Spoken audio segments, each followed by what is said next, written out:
JK റിവ്യൂവിലേക്ക് എല്ലാവർക്കും സുസ്വാഗതം. Day 74. വാ വാ Manoranjini Surangani super സുരസുന്ദരി സോങ്ങോടുകൂടി big boss വീട് ഉണരുകയായി. ഇന്നലെ അനുമോള് കുക്കിംഗ് ടീമിൽ നിന്ന് പുറത്തായതല്ല, സ്വയം രാജിവെച്ച് പുറത്തോട്ട് ഇറങ്ങിപ്പോയി. അപ്പോൾ പകരം കയറിയ ആളാണ് നെവിൻ.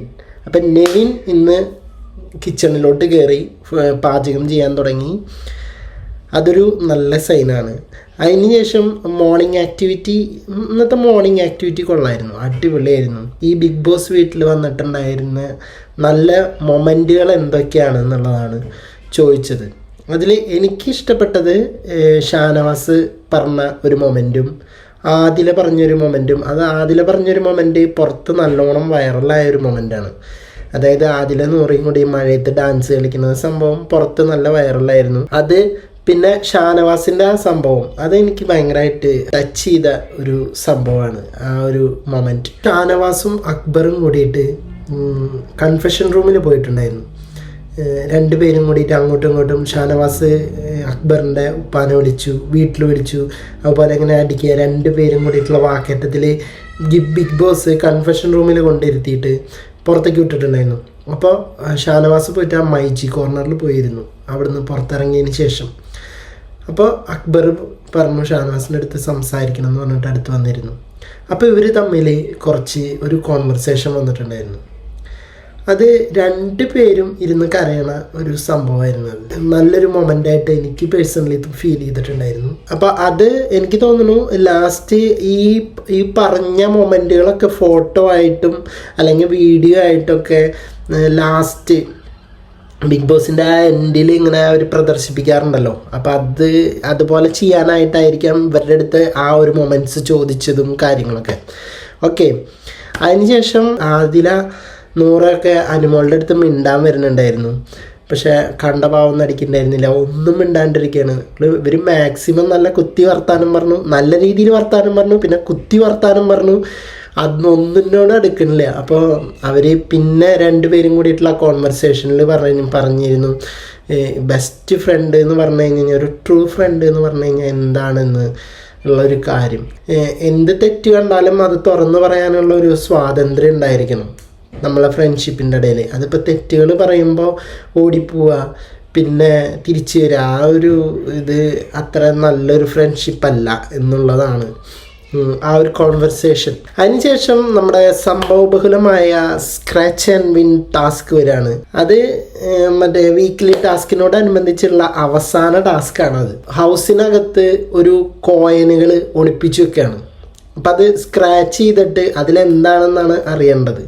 അത് ഈ ബസർ ടു ബസറാണ്. അപ്പോൾ ഫസ്റ്റ് ബസറിൽ ഇവർ സെർച്ച് ചെയ്യും, അടുത്ത ബസറിൽ സെർച്ച് നിർത്തിയിട്ട് ലിവിങ് റൂമിൽ സോഫ സിറ്റിയിൽ വന്നിരിക്കണം. പിന്നെ ബിഗ് ബോസ് പറയുമ്പോഴാണ് ഉറച്ചു നോക്കേണ്ടത്. ആരും എന്ത് പണി ചെയ്തു, ഫസ്റ്റ് തന്നെ അത് ചുരണ്ടി നോക്കി പണിയാന്ന് പറഞ്ഞപ്പോൾ പോക്കറ്റിൽ മാറ്റി വെച്ചു. എന്നിട്ട് പോക്കറ്റിൽ മാറ്റി വെച്ചു എല്ലാവരും. അതിലേക്ക് ഫസ്റ്റ് കിട്ടിയത് ബേൺ എന്ന് പറഞ്ഞിട്ടൊരു സാധനം കിട്ടി. അതുവരെ കിട്ടിയ പോയിൻ്റൊക്കെ റദ്ദാക്കപ്പെടും. ആ ഒരു സംഭവമാണ് ആ കോയിൻ്റെ വാല്യൂ. അപ്പോൾ അത് കണ്ടപ്പോൾ ആരും എന്ത് പണി ചെയ്തു, ആശാൻ അത് ഒളിപ്പിച്ചു വെച്ചു. ബിഗ് ബോസ് അത് കൈയോടെ പൊക്കി ബിഗ് ബോസ് ചോദിച്ചു എൻ്റെ അടുത്ത് കള്ളത്തരം കാണിക്കണമെന്ന് വെച്ചിട്ട് ബിഗ് ബോസ് അത് പൊക്കിയെടുത്ത വഴിക്ക് അന്വേഷ അങ്ങോട്ട് റേസായി ഇറക്കിറങ്ങി. ഇവൻ ഡേ 1 മുതൽ ഇവൻ കാണിക്കുന്നത് മുഴുവനും കള്ളത്തരം. ഒരിക്കലും ഇവനെ വിശ്വസിക്കാൻ പറ്റാത്തവനും നമ്പാൻ കൊള്ളാത്തവനുമാണ്. ഒരിക്കലും ഇവനെ നമ്പാൻ കൊള്ളില്ല. ഇവൻ കള്ളനാണ്, കാട്ടുകള്ളനാണ് എന്നൊക്കെ പറഞ്ഞിട്ട് അങ്ങോട്ട് തുടങ്ങി അനീഷ് പെരുമഴ കൊട്ടിപ്പാളി. അനുമോളൊരക്ഷരം മിണ്ടുന്നില്ല. കുട്ടി ഇന്നത്തെ ദിവസം മിണ്ടുന്നില്ല. 2 കൊമ്പും വെച്ചിട്ട് ഇങ്ങനെ നടക്കുക, തേരപ്പാര അങ്ങോട്ടും ഇങ്ങോട്ടും. ഏതാണ്ട് മറ്റേ സന്യാസിമാർ നടക്കണ പോലത്തെ ഒരു എന്താ പറയുക, ഒരു കോട്ട് പോലത്തെ ഒരു സാധനമൊക്കെ ഇട്ടിട്ട് ഒരു ഷാൾ ഇങ്ങനെ ഇട്ടിട്ടാണ് ഇങ്ങനെ നടക്കുന്നത്. അത് ആ ഡ്രസ്സ് അങ്ങനെയാണ് കേട്ടോ സംഭവം. നല്ല രസമുണ്ട് അതിങ്ങനെ നടക്കണതാണ്. നമ്മൾ ഈ ചെപിച്ചിട്ട് സന്യാസിമാർ പോയില്ലേ അങ്ങോട്ടും ഇങ്ങോട്ടും, ആ ഒരു കണക്ക് ഫീൽ ഉണ്ടായിരുന്നു ലൈവിൽ ഇന്നത്തെ ദിവസം. സാവുമ്മേനെ നല്ല രീതിയിൽ അടിച്ചിട്ടുണ്ടായിരുന്നു. സാവുമ്മേൻ കിച്ചണിൽ നിൽക്കുമ്പോൾ ഇവരുടെ അടുത്ത് പറയാണ്, നെവിൻ്റെ അടുത്ത് പറയാണ് അനുമോള് ഇങ്ങോട്ട് നടക്കുമ്പോൾ നോക്കിയിട്ട് പറയും ഞാനില്ലാത്തതല്ലേ അനുഭവിക്കുക എന്ന് പറയും. അങ്ങോട്ട് നടക്കുമ്പോൾ പറയും ഇപ്പം എങ്ങനെയുണ്ട് എൻ്റെ വില എന്നൊക്കെ ഉള്ളിൽ പറഞ്ഞുകൊണ്ടായിരിക്കും നടക്കുന്നുണ്ടാവാന്നുള്ളത്. സാവുമോൻ അത് ആക്ട് ചെയ്ത് കാണിച്ചായിരുന്നു. ഓക്കെ, പിന്നെ സ്ക്രാച്ച് ആൻഡ് വിന്നിങ് ടാസ്കിൻ്റെ ഫസ്റ്റ് റൗണ്ട് കഴിഞ്ഞു, സെക്കൻഡ് റൗണ്ട് കഴിഞ്ഞു. തേർഡ് റൗണ്ടിന് മുമ്പായിട്ട് ബ്ലൈൻഡ്സ് ഇടുമ്പോൾ പുറത്താണ് ഇരിക്കുക അവരെല്ലാവരും. അപ്പോൾ പുറത്തിരിക്കുമ്പോൾ നമ്മുടെ ആദില ഒരു കുറ്റസമ്മതം നടത്തുന്നുണ്ട് അക്ബറിൻ്റെ അടുത്ത്. അത് ഈ കള്ളത്തരം കേട്ടിട്ട് നേരത്തെ പറഞ്ഞ ആര്യൻ്റെ ഈ കള്ളത്തരം അത് പറഞ്ഞപ്പോൾ ആദിലേക്ക് നല്ലോണം വിഷമമായിട്ടുണ്ട്. അത് അപ്പുറത്ത് ഓപ്പോസിറ്റ് ഇരുന്നപ്പോൾ ക്ലോസ് വെച്ച് കഴിഞ്ഞ് അറിയാൻ പറ്റും കണ്ണിൽ നിന്ന് വെള്ളം ഒലിച്ചിട്ടുണ്ടായിരുന്നു.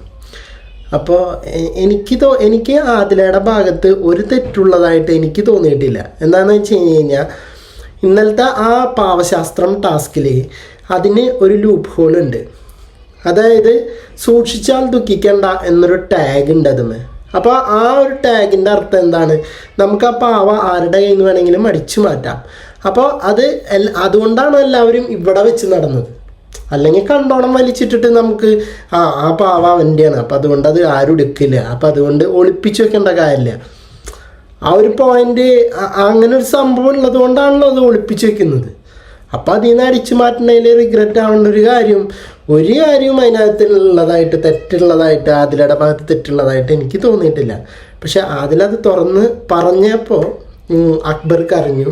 അക്ബർ ഇട്ടിട്ടുള്ള ആ ഒരു പ്രയത്നം ആ ടാസ്കിനകത്ത് അത് വേസ്റ്റായപ്പോൾ ഉണ്ടായിട്ടുള്ള വിഷമമാണ് ആൾക്ക്. സംഭവം ആള് പറഞ്ഞിരുന്നു ഫെയറായിട്ട് കളിക്കാൻ. പക്ഷെ ഇവർ ഫെയറായിട്ട് കളിച്ചില്ല. ഒരു നിമിഷത്തിൽ അതിലത് അടിച്ചു മാറ്റി. അപ്പോൾ ആ ഒരു വിഷമാണ് ആൾക്ക്. ഒരു കോമ്പറ്റീഷൻ സാധ്യത ഉണ്ടായിരുന്നു ആര്യനുമായിട്ട്, ആൾക്ക് ആ പാവ ഉണ്ടായിരുന്നെങ്കിൽ. പക്ഷെ അത് പോയോട് കൂടിയിട്ട് ആൾക്ക് ഉള്ള ഒരു ബുദ്ധിമുട്ടും കാര്യങ്ങളും അത് ആളുടെ കണ്ണീരായിട്ട് ഇറങ്ങിപ്പോയി. പക്ഷെ ആളെ ആദിലയുടെ അടുത്ത് വലിയ എന്താ പറയുക അങ്ങനെ ഹാഷായിട്ട് സംസാരിച്ചൊന്നുമില്ല. ഒരു പക്ഷേ അനുമോളായിരുന്നെങ്കിൽ ചിലപ്പോൾ ഇതേപോലെ ആയിരിക്കില്ല പെരുമാറുക. ഐ തിങ്ക് അനുമോളായിരുന്നെങ്കിലും അനീഷ ആയിരുന്നെങ്കിലും ഒരു പക്ഷേ ഷാനവാസാണെങ്കിലും ഇതുപോലെ ആയിരിക്കില്ല ആ ഒരു കോൺവെർസേഷൻ പോവുക. പക്ഷെ അതിലെ പറയണതിലും മാറ്റമുണ്ട്. അതിലെ കരഞ്ഞുകൊണ്ടാണ് പറഞ്ഞിട്ടുള്ളത്. കരഞ്ഞുകൊണ്ടൊരാൾ പറയണതും അഹങ്കാരത്തോടുകൂടി ഞാനാണ് ആ പാവ എടുത്തത്, സോറി ഇങ്ങനെ പറഞ്ഞു പോണതും ക്ഷമിക്കുക അങ്ങനെ പറയുന്ന ഒരു സംഭവത്തിനോടും രണ്ടും രണ്ടാണ്. അപ്പം അതുകൊണ്ടാണ് അക്ബർ അത് ക്ഷമിച്ചത്. അക്ബർ പിന്നെ ആര്യൻ്റെ അടുത്ത് ചോദിച്ചായിരുന്നു, നീ ആദിലേനെ ഇൻഫ്ലുവൻസ് ചെയ്തിട്ടാണോ എന്നെ കൊണ്ട് പറയിപ്പിച്ചത്? അപ്പോൾ ഇല്ലില്ല, ആദില ഗിൽറ്റി അടിച്ച് വന്നു എന്നാണ് പറഞ്ഞത്. അപ്പോൾ എങ്ങനെ പറയണമെന്നറിയില്ല എന്നൊക്കെ പറഞ്ഞ് ഇവനെ സമീപിച്ചിരുന്നു ആര്യൻ. പക്ഷെ ചോദിച്ചിരുന്നു ആദിലയുടെ അടുത്ത്, നിങ്ങൾ അനുമോളും കൂടിയിട്ട് ഷെയർ ചെയ്തതാണോ ഡോൾസ് എന്ന്.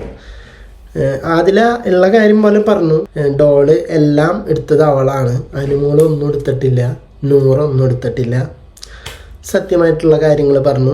അതിനുശേഷം 3-ാം റൗണ്ടും കൂടി പൂർത്തിയായി. പിന്നെ ഇവർക്ക് കുറേ പണികൾ കിട്ടിയിരുന്നു. ആര്യന് കിട്ടിയ പണി ആ എടുത്തു വെച്ച കോയൻ എടുത്തു വെക്കാൻ കാരണം അതിനകത്ത് പണികളുണ്ടെന്ന് ഉറപ്പിച്ചിട്ടാണ്. അപ്പോൾ ആ പണികൾ എന്തൊക്കെയാണെന്ന് വെച്ച് കഴിഞ്ഞാൽ ഇവന് പൊട്ടറ്റോ ഉപയോഗിക്കാൻ പറ്റില്ല, പിന്നെ വെജിറ്റേറിയൻ മാത്രമേ കഴിക്കാൻ പാടുള്ളൂ, നോൺ വെജ് കഴിക്കാൻ പാടില്ല. അപ്പോൾ ഈ ഒരു 2 സംഭവങ്ങൾ ആണ് ഇവൻ്റെ 2 കോയിനിൽ പണിയായിട്ടിരിക്കുന്നത്. ഇവൻ എന്ത് പണി ചെയ്തു? 2 കോയിനും കൂടി എക്സ്ട്രാ കയറ്റി വെച്ചിട്ട് ട്രൗസറിൻ്റെ പോക്കറ്റിൽ ഒളിപ്പിച്ച് വെച്ചു. ഈ പോയിന്റുകളൊക്കെ കാൽക്കുലേറ്റ് ചെയ്ത് വന്നപ്പോൾ ഷാനവാസിനായിരുന്നു ഏറ്റവും കൂടുതൽ പോയിന്റ്. പിന്നെ അതിനകത്ത് അനുമോൾക്കൊരു പണി കിട്ടിയിട്ടുണ്ട്. അനുമോൾക്ക് 2 പണി കിട്ടിയിട്ടുണ്ടായിരുന്നു. ദീപാവലിക്ക് വീട്ടിൽ നിന്നുള്ള ഗിഫ്റ്റ് ലഭിക്കുന്നതല്ല. രണ്ടാമത് സ്വീറ്റ്സ്, മധുരം കഴിക്കാൻ പാടില്ല. അങ്ങനെ 2 പണി ആൾക്ക് കിട്ടി. ഷാനവാസിന് കിട്ടിയ പണി ഉപ്പ് കഴിക്കാൻ പാടില്ല എന്നുള്ളതാണ്.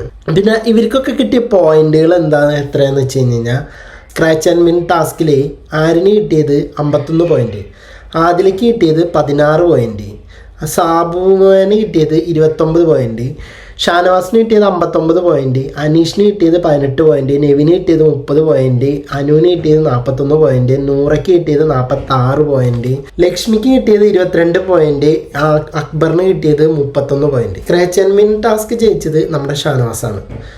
59 പോയിന്റാണ് ആൾക്ക് കിട്ടിയത്. ഇത് ടോട്ടൽ എല്ലാം കൂടി ഈ വീക്കിലി ടാസ്ക് അവിടെ കംപ്ലീറ്റ് പൂർണ്ണമാണ്. അപ്പോൾ ഈ വീക്കിലി ടാസ്ക് എല്ലാം കൂടി കൂട്ടുമ്പോൾ ആര്യനാണ് അതിൽ 261 പോയിൻറ്റോടെ ആര്യനാണ് ഫസ്റ്റ് വന്നത്. സെക്കൻഡ് പ്ലേസിൽ വന്നത് അനീഷാണ് 188 പോയിൻ്റ്. ഓക്കെ, അപ്പോൾ ആര്യന് ടിക്കറ്റ് ടു ഫിനാലയിൽ ഒരു സവിശേഷ അധികാരം ഉണ്ടായിരിക്കും എന്നാണ് ബിഗ് ബോസിൻ്റെ ഒരു അനൗൺസ്മെൻറ്റ് വന്നത്. ഷാനവാസ് ഒരു കാര്യം പറയുന്നുണ്ടായിരുന്നു അനുവിൻ്റെ അടുത്ത്. ഇന്നലെ അനുവും നെവിനും തമ്മിലുള്ള പ്രശ്നത്തിൽ ബിഗ് ബോസ് പറഞ്ഞിരുന്നു എല്ലാവരോടും ലിവിങ് റൂമിൽ വന്നിരിക്കാൻ. അപ്പോൾ ആദില പോയിട്ട് ലക്ഷ്മീനെ വിളിച്ചു. എല്ലാവരോടും ലിവിങ് റൂമിൽ വന്നിരിക്കാനാണല്ലോ പറഞ്ഞത്. അപ്പോൾ ആദില പോയിട്ട് ലക്ഷ്മീനെ വിളിച്ചപ്പോൾ ഷാനവാസ് വന്നിട്ട് പറഞ്ഞു ഉറങ്ങിയെടുക്കുന്ന ആൾക്കാരെയൊന്നും വിളിക്കണ്ട, അതിൻ്റെ ആവശ്യമില്ല പറഞ്ഞു. അപ്പോൾ ആദില പറഞ്ഞു അങ്ങനെയാണെങ്കിൽ ഞാനും വരുന്നില്ല. അങ്ങനെ പറഞ്ഞിട്ട് ആദില അവിടെ കിടന്നു. ഷാനവാസ് അത് അനുവിൻ്റെ അടുത്ത് പറഞ്ഞത് പാവം ലക്ഷ്മി ഉറങ്ങുകയായിരുന്നു, അതുകൊണ്ട് അവളെ വിളിക്കണ്ട എന്നുള്ള രീതിയിൽ സംസാരിച്ചപ്പോൾ ആദില എന്നോട് എന്തൊക്കെയോ പറഞ്ഞു എന്ന് അനുവിൻ്റെ അടുത്ത് ഷാനവാസ് പറഞ്ഞു. അതെന്താണ് ആളങ്ങനെ പറയുന്നത്? ആൾക്ക് ആദിലയോട് എന്തോ കടുത്ത ദേഷ്യമുണ്ട്. അത് ആ നോമിനേഷൻ തൊട്ടിട്ടാണ്. ഉറപ്പായിട്ടും ഇവർക്കൊക്കെ എന്താണെന്നറിയില്ല. ഇപ്പം നെവിന് അനുവിൻ്റെ അടുത്ത് ഇത്രയും ദേഷ്യം തോന്നാൻ കാരണം നോമിനേഷനാണ്. ഈ നോമിനേഷൻ എന്ന് പറയുന്നത് എന്താ സംഭവം? ഈ നോമിനേഷൻ എന്ന് പറയുന്നത് നമ്മൾ വോട്ട് ചെയ്യണ പോലത്തെ ഒരു സംഭവമാണ്. അത് നോമിനേഷൻ അവരാരുടെ നോമിനേഷൻ തിരഞ്ഞെടുക്കാൻ അവരാർക്ക് അധികാരമുണ്ട്. ഇപ്പം നാളെ ഇയാൾ അവൾക്കെതിരെയും ഇയാൾക്കെതിരെയും നോമിനേഷൻ ചെയ്തൂടെ? ഭയങ്കരമായിട്ടുള്ള എന്നിട്ട് പറയുക അടുത്ത ബന്ധമുണ്ടെങ്കിലും നമ്മൾ നോമിനേറ്റ് ചെയ്യണോണ്ട് എന്താ? നോമിനേഷൻ നേരിടാൻ എന്തായാലും എല്ലാവരും തയ്യാറാണ്. അത് തയ്യാറായേ പറ്റുള്ളൂ. ഓക്കെ, അതിനുശേഷം മറ്റേ പട്ടാ ഗേൾസ് വീണ്ടും ജോയിൻറ്റ് ചെയ്യുകയാണ് സുഹൃത്തുക്കളെ. ജോയിൻറ്റ് ചെയ്യുകയാണ്. ഒരു ദിവസത്തെ കഠിനമായ വിശ്രമത്തിന് ശേഷം വീണ്ടും അനുമോൾ പട്ടാ ഗേൾസിൽ ജോയിൻ ചെയ്തു. അങ്ങനെ വീണ്ടും അവരൊന്നിക്കുകയാണ് മക്കളെ, ഒന്നിക്കുകയാണ്. അതോടുകൂടി കഥ പൂർണ്ണമാകുന്നു. അപ്പോൾ ഡേ 74 ഇവിടെ തീരുകയാണ്. സബ്സ്ക്രൈബ് ചെയ്യാത്തവരുണ്ടെങ്കിൽ സബ്സ്ക്രൈബ് ചെയ്തിട്ട് വീഡിയോ കാണാൻ ശ്രമിക്കണം. ലൈക്ക് ചെയ്യണം, ഷെയർ ചെയ്യണം. നിർബന്ധമായും നിങ്ങളുടെ വിലപ്പെട്ട കമൻറ്റുകൾ താഴെ കമൻറ്റ് ബോക്സിൽ രേഖപ്പെടുത്തണം. പോയി വരാം അടുത്തൊരു വീഡിയോയുമായി.